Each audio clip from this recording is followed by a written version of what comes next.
25절을 같이 한번 읽을까요? 어떤 율법사가 일어나 예수를 시험하여 이르되 선생님 내가 무엇하여야 영생을 얻겠습니까? 예수님 시험에서, 그러니까 예수님이 이거 질문하면 예수님이 알까 모를까 알아보려고 한 질문입니다. 율법사는 자기는 알고 있다는 얘기겠죠, 그죠? 자기는 알고 있는데 예수님 전직이 뭐예요? 목수였잖아요.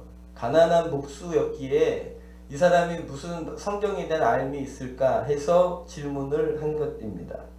성경의 핵심에 대한 질문인데요.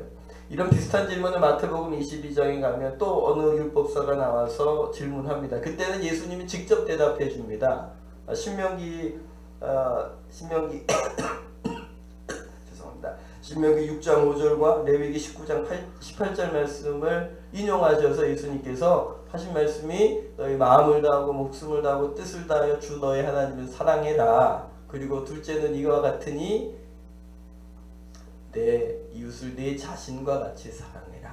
그렇게 예수님께서 마태복음 22장에는 당신이 대답을 해주셨는데 오늘 여기 누가복음 말씀을 보면 예수님께서 율법사에게 되질문을 하시죠. 너는 그러면 성경을 어떻게 읽었느냐? 라고 질문합니다. 근데 거기에 이제 이 율법사가 자기 입으로 대답을 하죠. 27절입니다. 대답하여 이르되 내 마음을 다하며 목숨을 다하며 힘을 다하며 뜻을 다하여 주 너의 하나님을 사랑하고 또 내 이웃을 내 자신과 같이 사랑하라. 그러니까 마태복음 22장에 예수님께서 직접 성경을 요약해 주신 요약과 오늘 이 율법사가 자기 입으로 성경을 요약한 요약이 똑같습니다. 예수님이 인용하신 인용과 이 율법사가 인용하신 인용이 똑같습니다. 그러니까 예수님이야 원래 말씀이 육신이 되신 분이시니까 뭐 놓칠 수 없는 일이지만 정말 이 율법사는 성경을 제대로 알았습니다. 성경을 제대로 배웠습니다. 성경을 제대로 읽었습니다. 성경의 핵심이 무엇인지 예수님과 똑같이 집어내고 있는 것이죠. 여러분들에게도 이런 은혜 있으시기를 축복합니다. 하나님께서 당신의 뜻을 문자로 주신 거예요. 우리에게. 그래서 모든 사람이 읽으면 깨달아 알 수 있게 해주셨습니다. 육신의 눈이 열려있기 때문에 성경을 읽게 되면 우리도 보게 될 겁니다. 우리도 알게 될 겁니다. 율법사처럼 이렇게 잘 배우면 성경의 핵심이 무엇인지 발견될 겁니다. 여러분들에게 성경을 읽는 지안이 열리시기를 예수님 이름으로 축복합니다. 그러니까 성경도요, 좀 정신을 차리고 묵상하는 마음으로 읽어가면 우리도 이 진리를 알 수 있어요. 그런데 만약에 우리 보고 찾아내라고 그랬으면 많이 헤맸을 텐데 우리도 예수님이 직접 요약해 주시고 또 이 율법사가 요약한 말씀을 보았고 읽었기 때문에 우리도 이제 몰랐는데요 라고 말할 수 없습니다. 여러분들 어떻게 하면 영생을 얻는다고요? 무엇이 성경의 핵심이라고요? 한 번 더 읽어볼까요? 27절입니다. 대답하여 이르되 내 마음을 다하여 목숨을 다하며 뜻을 다하여 주 너의 하나님을 사랑하고 또한 내 이웃을 내 자신과 같이 사랑하라. 할렐루야. 이게 성경의 핵심입니다. 하나님을 사랑하는 것, 마음을 다하고 목숨을 다하고 힘 다해 하나님 사랑하는 것, 그리고 내 이웃을 내 자신과 같이, 내 몸과 같이 사랑하는 것, 이것이 성경의 핵심입니다. 사랑하는 성도 여러분, 올해가 시작이 되면서 여러분 성경을 통독하고 계실 겁니다. 할렐루야. 우리 어린이들 중에도 성경 통독하겠다고 이 성경 사탕 한 통씩 가져간 친구들 있는데요. 부모님들이 옆에서 좀 읽어내도록 좀 도와주시고 선생님들이 좀 챙겨주시기 바랍니다. 예, 근데 그 성경의 핵심이 뭐냐면 하나님 사랑과 이웃 사랑이라는 겁니다. 여러분들 이 진리를 깨달아 가십시오. 한 해가 시작되면서 여러분들 또 이게 말씀을 뽑기도 하고 하지 않습니까? 그런데 여러분 말씀을 뽑아서 내가 이거 내게 주시는 말씀이구나 갖는 것도 중요하지만 이미 성경의 핵심으로 모든 그리스도인들에게 보여주신 하나님의 뜻이 이것인 줄 믿으시기를 축복합니다. 하나님을 사랑하는 것, 내 이웃을 내 몸과 같이 사랑하는 것, 그것이 성경을 탈탈탈 털어서 요약하고 요약해 주신 하나님의 성경의 핵심인 줄 믿으시기를 바랍니다. 너희는 먼저 그의 나라와 의를 구하라. 그리하면 이 모든 것 너희에게 더하리라 하셨습니다. 믿으시죠? 전 이 말씀대로 될 줄 믿습니다. 그러면 먼저 그의 나라와 의를 구하라 하셨는데 그거를 오늘 이 말씀으로 바꿔치면 이 얘기입니다. 우리가 먼저 하나님 사랑하고 먼저 내 이웃을 내 자신과 같이 사랑하는 일을 하면 하나님께서 이 모든 것을 너희에게 더해 주시겠다고 약속하신 겁니다. 그러면 여러분 인생 대박 나는 겁니다. 제가 표현을 좀 이렇게 해서 죄송합니다만 저는 마태복음 6장 33절 말씀을 믿습니다. 먼저 그의 나라와 의를 구하면 이 모든 것 더해 주리라 하신 말씀 믿습니다. 말씀드린 것처럼 저는 이 모든 것에 관심이 많아서 먼저 그의 나라와 의 구하려고 했던 잔머리 굴렸던 사람이지만 하나님이 그것조차도 믿음으로 봐주시더라고요. 정말 더해 주시던데요. 정말 이 모든 것 더해 주시던데요. 우리가 염려하는 것, 근심하는 거 많잖아요. 근데 염려하는 것, 근심하는 걸 내 인생의 우선순위에다 두면 정말 염려하고 근심하다가 인생 끝나버려요. 근데 내가 염려하고 근심하는 그것 내려놓고 먼저 해야 될 것 하고 있잖아요. 그것이 계산에서 나온 것이든 믿음에서 나온 것이든 내가 정말 원해서 한 것이든 간에 하나님을 정말 내 마음을 다하고 목숨을 다하고 힘을 다해 사랑하는 것과 내 이웃을 내 자신처럼 사랑하는 것에 우선순위를 두시고 그 일을 순종함으로 선택하며 걸어가시면 주님께서 이 모든 것 더해 주실 줄 믿으시기를 바랍니다. 이것이 우리의 선택의 기준이어야 하는 거예요. 무엇인가 선택할 때 이것이 정말 하나님을 사랑하는 일인가? 이것이 정말 내 자신만을 위하는 일이 아니라 내 이웃을 섬기는 일인가? 라는 기준으로 우리가 무엇인가 인생에 선택을 해 간다면 하나님께서 그걸 믿음으로 보시고 주님이 약속하심을 이루어 주실 줄 믿습니다. 그래서 여러분 신앙생활은요 우선순위입니다. 뭐라고요? 신앙생활은 우선순위를 지키는 거예요. 하나님을 사랑한다는 것, 여호와를 경외한다는 것, 신앙생활을 한다는 것, 교회를 다닌다는 것, 예수님 믿는다는 것, 성령 충만하다는 이야기는 성경에 주신 이 우선순위를 지켜가는 것입니다. 그러면 말씀을 경험하실 거예요. 하나님의 말씀이 살아있음을 경험하실 거예요. 그러면 하나님의 두 눈 시퍼렇게 뜨고 살아계신 걸 만나실 거예요. 말씀대로요.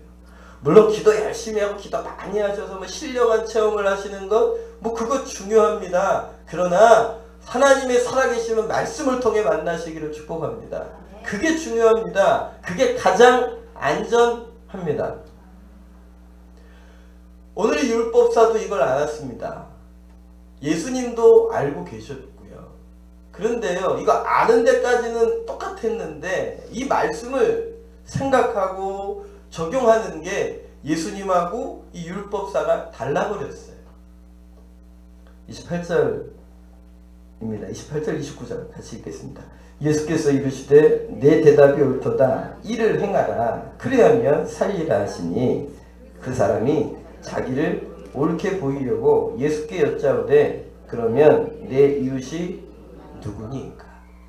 주님께서 내 이웃 내 자신처럼 사랑하라. 이것이 성경의 핵심이다. 그랬더니 아 그렇군요. 저는 내 이웃을 사랑하고 있었습니다. 저는 제 이웃과 화평합니다. 저는 제 이웃에게 유익을 주고 있었습니다. 막 기분이 좋은 거예요.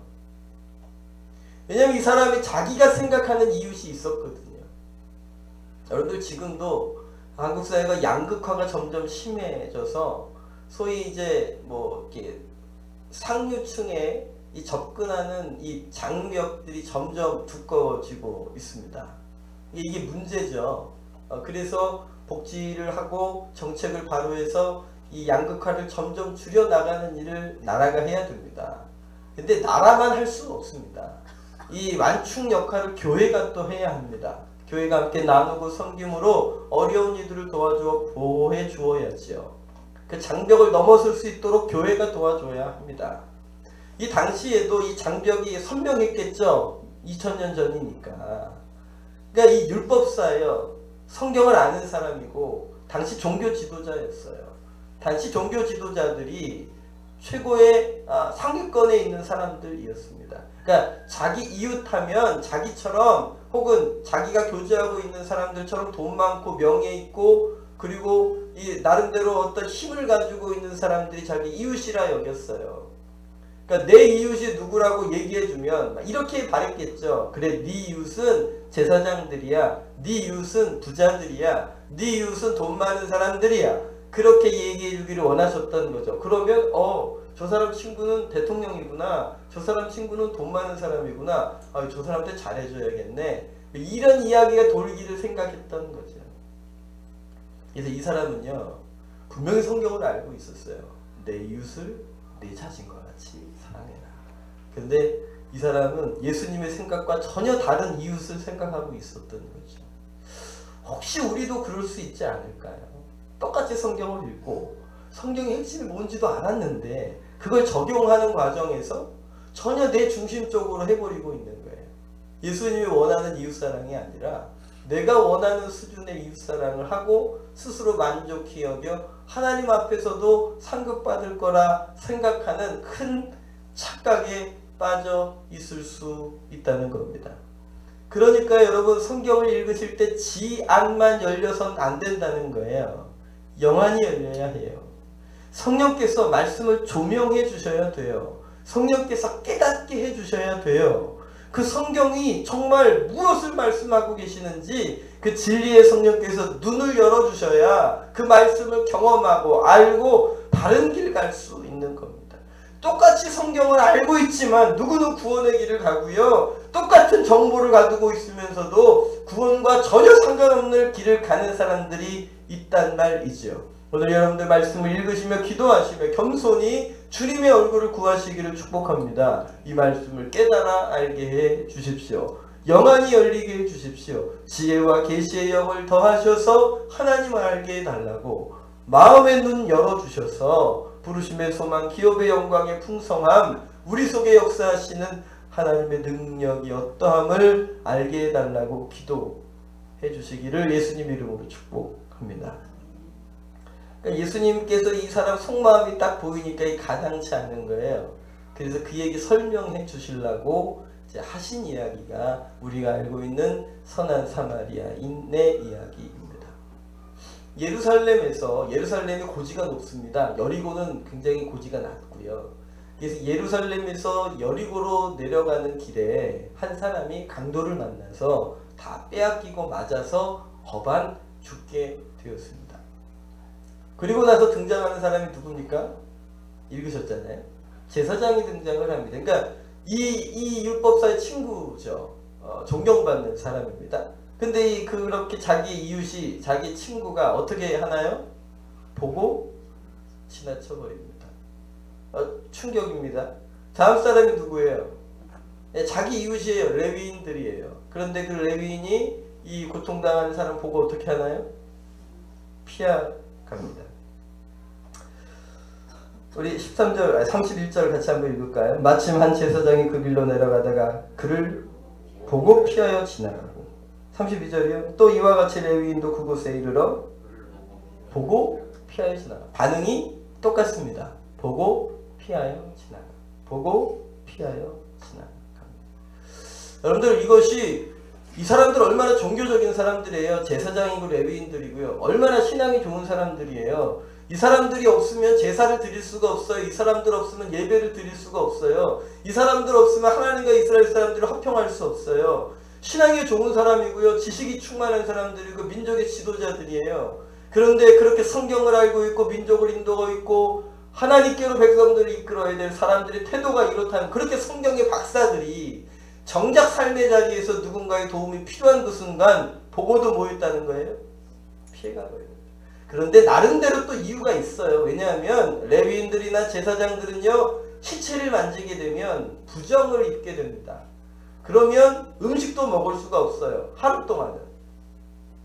이 부정을 없앤 후에야 이 거룩하게 구별된 이 사람들만을 위해 드려졌던 그 제사에서 나온 음식들을 먹을 수 있기 때문에, 부정을 타면 거기에 동참할 수가 없으니까 그냥 아예 부정 타느니 그냥 피해가 버린 것이죠.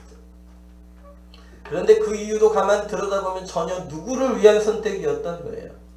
자기 자신을 위한 선택이었던 거죠. 여러분들, 목사가 그럴 수 있을까요? 없을까요? 예, 감사합니다.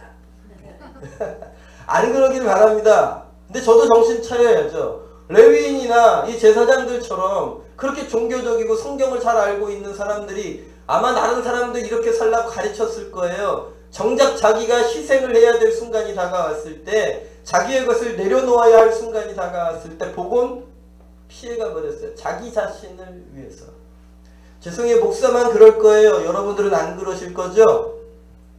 할렐루야. 할렐루야. 아멘 하셔요. 여러분들 안 그러실 거죠? 여러분들이 안 그러시면 저도 안 그럴게요. 우리의 도움이 필요한 사람들을 보고도 그냥 지나쳐 버리는 거예요. 그런데 그 다음에 등장시킨 인물이 선한 사마리아인이에요. 선한 사마리아인은요, 지금 이 이야기를 듣고 있는 율법사에게 있어서는 전혀 이웃이 안 되는 사람이에요. 죄인과 세리들과 거의 동격이에요. 함께 상종할 수 없는 개취급 당할 수 있는 사람들입니다. 근데 선한 사마리아인이 등장을 하고요. 이 사람 반응이 이렇습니다. 33절부터인데 같이 한번 읽을까요? 어떤 사마리아 사람은 여행하는 중에 거기에 이르러 그를 보고 어떻게 됐다고요? 그를 보고 무슨 마음이 들었다고요? 불쌍히 여기는 마음이 들었다는 거예요. 긍휼히 여기는 마음이 들었다는 거죠. 봤는데 그 보고 나서의 반응이 뭐예요? 불쌍히 여기는 것, 긍휼히 여기는 마음, 사랑하는 마음이 든 거예요. 근데 이게 누구 마음이게요? 이게 예수님 마음이에요. 우리 마태복음 14장 14절 우리 20절 34절 같이 한번 읽을까요? 예수께서 나오사 큰 무리를 보시고 불쌍히 여기사 그 중에 있는 병자를 고쳐주시니라. 예수께서 불쌍히 여기사 그들의 눈을 만지시니 곧 보게 되어. 이게 예수님 마음이에요. 도움이 필요한 사람들을 딱 만났을 때의 그 마음의 반응이, 제사장과 레위인들은 그렇게 종교적인 사람들이었지만 그냥 피해가 그게 아무런 양심의 가책이 되지 않았어요. 불편하지 않았다고요. 그런데 이 선한 사마리아인은 그 상황을 딱 보고 나서 무슨 마음이 들었다고요? 불쌍히 여겼다고요. 근데 그게 누구 마음이라고요? 그게 예수님 마음이었어요. 예수님께서 무리를 불쌍히 여기셔서 고쳐주시던 거고요. 그들의 배고픔을 해결해 주셨다는 거예요. 예수님이 저를 만나셨을 때 어떻게 하셨으니까요?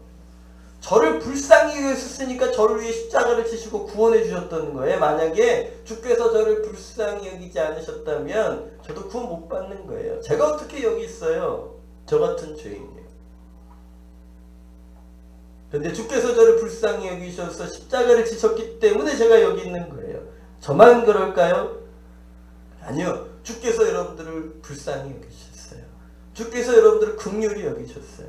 여러분들, 그래서 여러분 가장 하나님의 그 거룩한 임재 가운데 들어가서 나오는 기도가 무엇인지 아십니까? 주여 저를 불쌍히 여겨 주옵소서.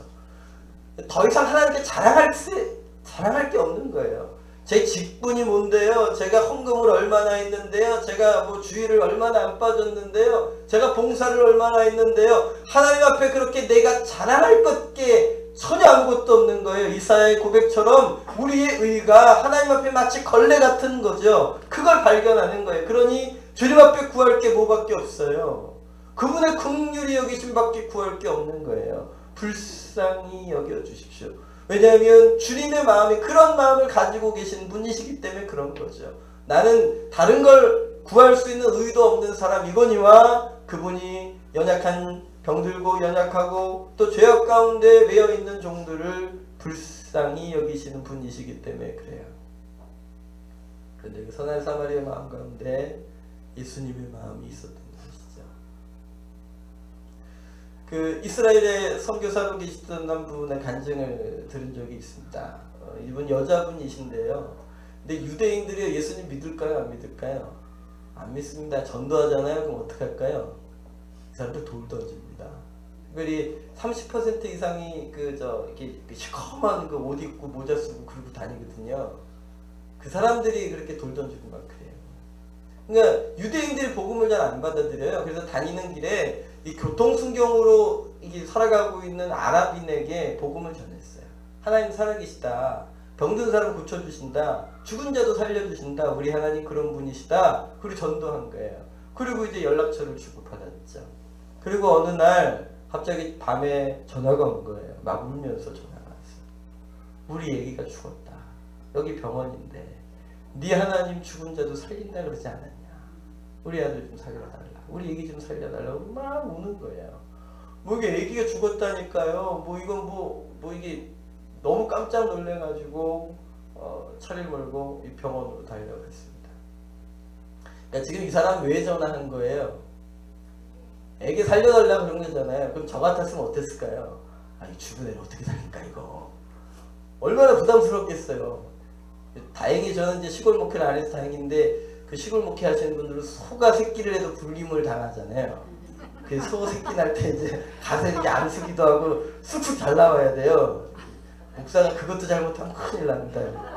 목사가 기도하면 송아지도 잘 나와야 돼요. 근데 난감할 때가 언제냐면 애 날 때쯤 됐는데 불러가지고 아들 나오게 해달라고 이런 게 부탁하시면 얼마나 난감한지 알 수가 없어요. 다행히 전 아직 그런 경험이 없는데요. 근데 저 같았으면 머리 그렇게 굴리고 있었을 텐데 이분은요 그냥 그 애기가 죽었다는 소식에 그냥 아무런 뭐 그거 없이 그냥 헐레벌떡 달려가는 것이죠.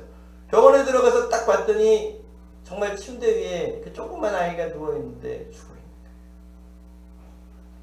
그러니까 뭐 애를 살려야 되니 뭐 어쩌니 뭐 이게 전혀 없이 너무 마음에 그 애기가 그렇게 불쌍한 마음이 드시더래요. 그냥 뭐 주변에 의사와 간호사들이 있는데도 그냥 왈칵 그 아이를 안아버린 거예요. 그리고 그냥 그렇게 불쌍해서 애를 붙들고 그냥 한참을 기도를 하고 있었답니다. 한참을 막 기도를 하는데 어떻게 기도를 했는지 얼마나 했는지 본인도 모르겠는데 한참을 기도하고 있는데 갑자기 품속에서 아기가 꿈틀한 거예요.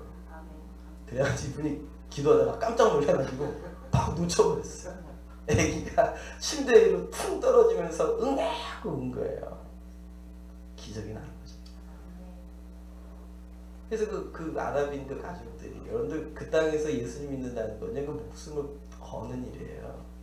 근데 그 기적 앞에서 가족들이 주께로 돌아오는 것이죠. 근데 이분이 그 몇 가지 간증을 하면서 그런 하나님이 특별한 기적을 베푸시고 응답을 베푸실 때 꼭 하나님이 하시던 일이 있더라는 거예요.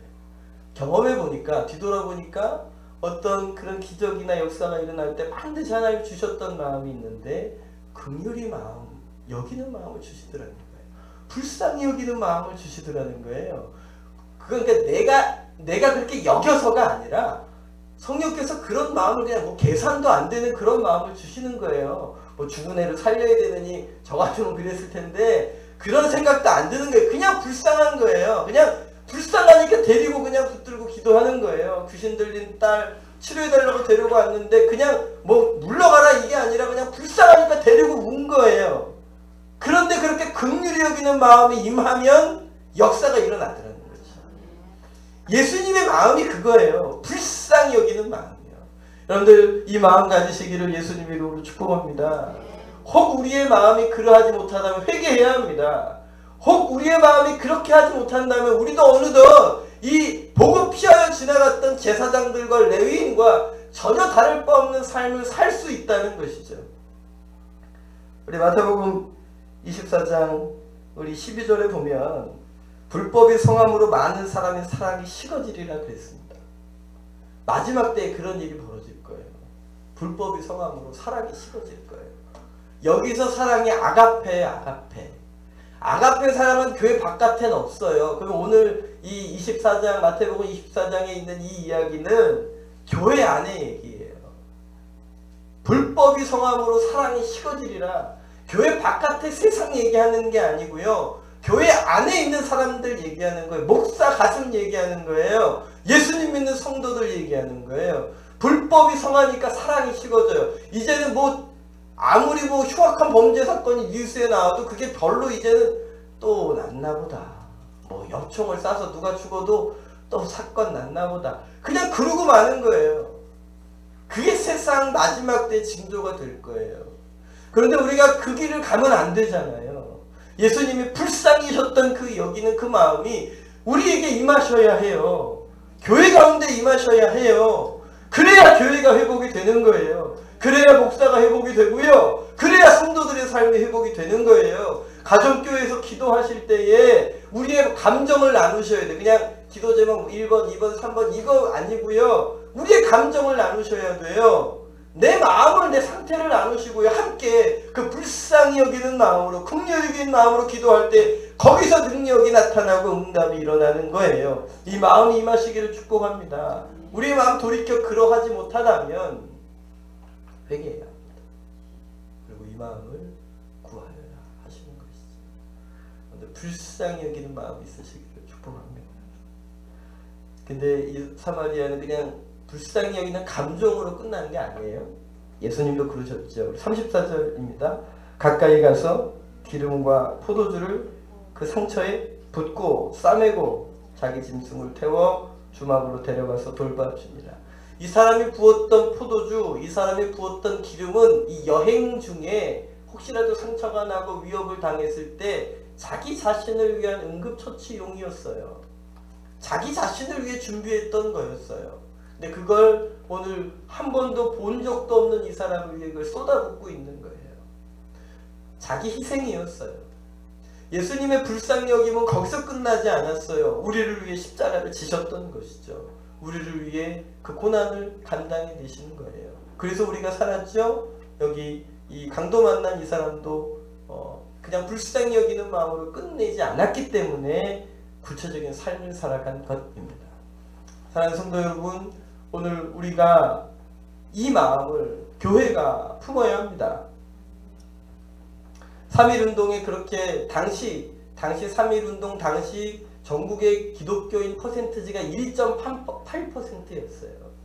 1.8%밖에 안 되는데 민족 대표 중에 반 이상이 크리스찬이었고 핵심 멤버 중에 그 반 이상이 크리스찬이었던 것은 그만큼 교회가 이 일을 위해 희생하고 헌신하는 삶을 살았기 때문에 교회를 통하여 그 선한 영향력이 흘러갔던 것입니다. 여기 계룡도 유명하던데요. 3월 1일날 만세운동 나고 4월 1일날 여기 두마면 시장에서 1000여 명이 모여서 만세운동을 벌였던데요. 여러분들 굉장히 좋은 동네 사시더라고요.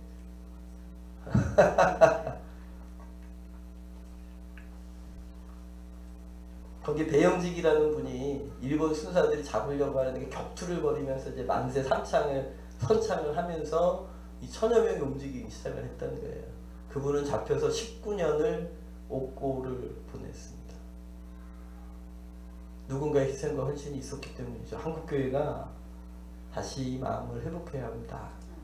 나라와 민족을 위해 중보하고 우리가 모슬림들을 위해서 북한을 위해 기도하는 이유도 교회가 다시 그 멍에를 매야 하기 때문입니다. 하나님께서 교회의 기도를 들어주시기 때문인 것이죠. 할렐루야. 그냥 이 불쌍히 여기는 마음이 북한을 향하여 또 뉴스에 등장하는 고난당하는 교회들을 향하여 드시기를 축복합니다. 뿐 아니라 우리 이웃을 향해 불쌍히 여기는 마음이 있어야 돼요. 우리 호세아서 6장 6절인데요. 같이 한번 읽겠습니다. 같이 읽겠습니다.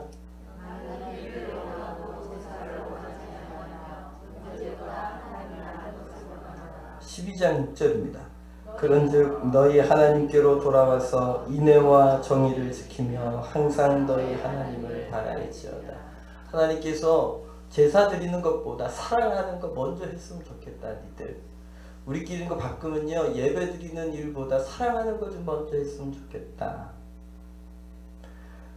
지난 시작하면서 여러분들 좀 어려운 결정이었지만 저희들 앞으로 1년의 절기 현금들은 이웃들과 함께 나누고 싶다고 함께 나눴습니다. 그죠? 이제 부활절이 다가오니까 이번엔 또 어떻게 섬길까?